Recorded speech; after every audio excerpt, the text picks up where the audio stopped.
Oh yeah, oh no, oh god. Alright, all jokes aside guys, welcome to the next sneaker review on the channel. Today, I will be reviewing the Off-White Jordan 5s. Now, this is not by popular request, but kind of by popular request.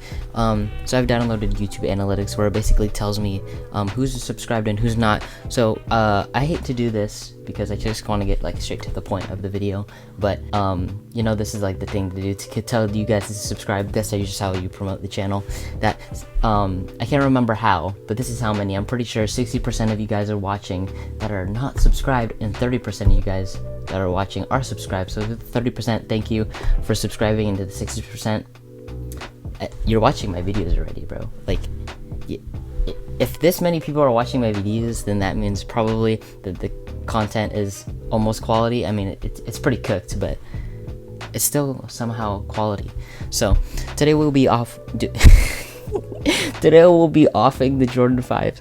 Today we will be reviewing the Jordan 5 Off-White sales. I forgot what I was gonna say, bro. Now I've noticed a lot of people like on other sneaker channels like to talk about the comfort of the shoe and basically how to check it, and instead of going from one video to the next trying to see what video is the best for that purpose of just searching up for the sneaker for it, I'm gonna do it all in this video, very short and very cooked. This is cooked vlogs, guys. Make sure to subscribe, hit that bell notification so you guys when you get that's turning off, hold up, so that you guys know when I upload videos like this again, and like the video, because you know that'd be cool. Thank you. Okay, let's get right into the review.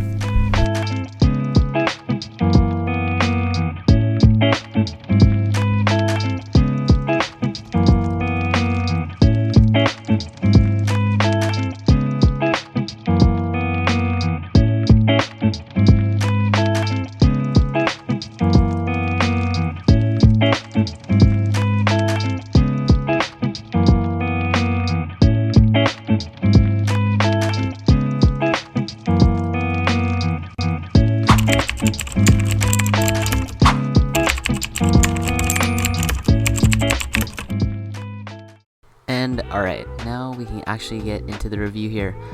Now, first of all, I just got to start off with that clean transition, as I will keep it consistent. This is what you get when you first open the box. Now, usually this zip tie is on the shoe when you purchase it, but I just took it off because I feel like I personally don't like wearing the zip tie out. Now, I got to take out the shoes here quickly for a second, and then we'll get right into the review. But this is just it. Oh, by the way, that wrapping is very similar to the Jordan 4 Off-Whites. I'm pretty sure that all Off-Whites come with that, but you can tell me otherwise. But that's just what that comes with, the Jordan 4s and the 5s. So what you can expect material-wise on the what you can expect material-wise on the shoe is very similar to the Jordan 4 Off-Whites. It has some kind of mesh that kind of exposes off of the toe box and sides of the shoe, but for some reason the Jordan 5, it's not really on the toe box. It's usually more exaggerated on the back tab right here around where it says Nike Air and the number 23. And yes, so I'm showing the similarities of how, I don't know if you can clearly see that, but there is some kind of stitching that's coming off that creates the older look to the Off-Whites that the Off-Whites usually have. And now I also forgot to mention this earlier as I was unboxing the shoe, is that it does come with these extra black laces that are currently on the shoe, but when you usually buy the shoe, whoever's selling it most of the time has the cream laces like the ones on my Jordan 4. Now, looking at the zip ties, the Jordan 5's zip ties are... I'm gonna go set up my bike. Okay, I'm recording. Oh, sorry. Alright, so, okay, sorry, that was really loud. Back to what I was saying earlier. This is the Jordan 4 Off-White tag. Now, I'm trying to show it to the camera, but the text is so blank on the Jordan 4s that you can literally not see it on the zip tie unless it's in person. And for some reason, as I'm recording this, it didn't want to pick up the text, but there it is. So yeah, the Jordan 5 zip tag is a different color, and the text is more visible on the zip tie, which I actually like a little better. because the Jordan 4 zip tie makes it look super fake because of how you can't see the text, but this one, it's very distinct. I feel like if I was walking on the street and someone was wearing the zip tie, I could tell that it's real and I can, see the text. Now, going back to material wise, if you guys haven't watched my Jordan 4 Off-White review, which you should, I'll put the link in the description below and the link at the end of the video to go watch that.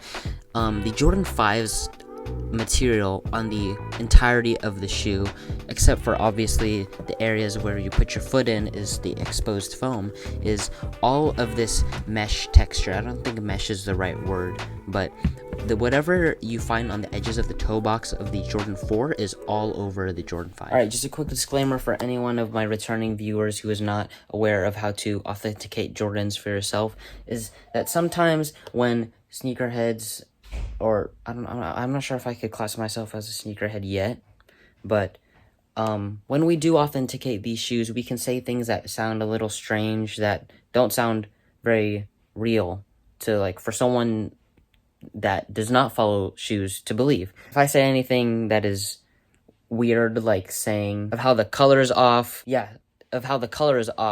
right? You might think, well, what if it's just the lighting, right? And maybe it is just the lighting, but things like that of me saying how the color's off or blatantly saying that the shoe just doesn't look right. So yeah, I apologize if that sounds weird. That's just how checking sneakers work. Now, the first thing we're going to check out for authenticating the shoe is this black material area. It should look pretty grainy. If it's any solid or a little too grainy, that is probably fake. Next is the back tab right here, where the A, it needs to have that little spacing in the middle. Now, this applies to both shoes, obviously. Make sure it looks like an A, kind of how Cactus Jack should look like a Cactus Jick and not Jack. Now, next is this color right here in between where the shoelaces go. They're supposed to be different colors. Now, behind the tongue, we're gonna have the Air Jordan. Make sure there's a little spacing when it's cut off between that tab back there. And on the right, just make sure the text looks nice and grainy. Now, for this part is the little bubble here. Make sure it's nice and clear and not foggy at all.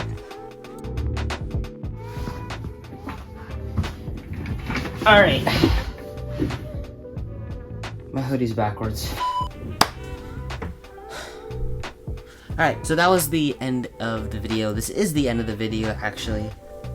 So, now it's going to be personally my thoughts on the Jordan 5. Now, these are actually not mine, so I don't know comfort-wise, but I can assume that because it's full foam, this thing is pretty comfy. Now, I think it's important to talk about the Jordan 5 in general. I have some other Jordan 5s right here.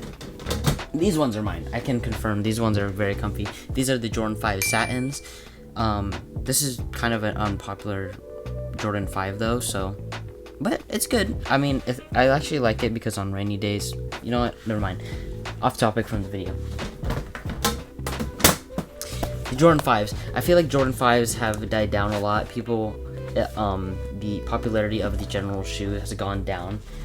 I even saw a TikTok yesterday saying how blindly rank them, not knowing what the next shoe is, and someone said I would put Jordan 5s below Jordan 2s. This is not my words, just to clarify. That was someone else saying it. I actually like this Jordan 5 a lot, but I honestly kind of agree that the Jordan 5s have died down and they're losing popularity. So hopefully they can make a comeback with the Jordan 5 Alma Meniers that are coming out and the Jordan 5 Black Cats, the same as the Jordan 4 Black Cats, just in a Jordan 5 model. Now, it is important to talk about this shoe in particular, price-wise. I'm gonna put the price up here of what the average resale price is for this size, which is a 10 men's Jordan 5 Off-White sale. Why is my knuckle cut? Check the price of these, and it looks like the price ranges from anywhere in between $250 to $500 depending on the quality of the shoe. Now, obviously, this was bought worn. It was bought used, worn, used, whatever word you would like to use, bars. But yeah, I think this would probably be priced in the anywhere in between $250 and $300 range. I would probably sell them for, I would say $300, but then they would say no. But throw a high number out there, see if it works. So is it worth it for that price? If you're buying these brand new in this size, it'd probably be a solid 350, 500, depending on the sneaker store you go to. And is that worth it? Honestly, let's see if it works. Now, is the shoe worth it for the price as of right now of 2024, April 20th? And honestly, what do I say honestly? That I think that yes, it is worth the price. Now, obviously, as you guys may know, Jordans are very expensive because they are a designer shoe, I guess, if you want to call it that. But it is an off-white, so this is actually what I think is pretty cheap for an off-white. That may sound kind of wrong, but I feel like it's kind of true because, like, for the off-white Jordan 4s, these range from anywhere to 1 to 1,500. 1,000. Wait, this. For anyone that I confused, which I probably didn't confuse anyone but myself, is 1,500. That is the highest I've ever seen on them. Unless it's like a size 13, but like no one wears size 13 or 14 shoes, right? So yes, I think it's very worth it to buy these because it is an off-white. It is a very good shoe.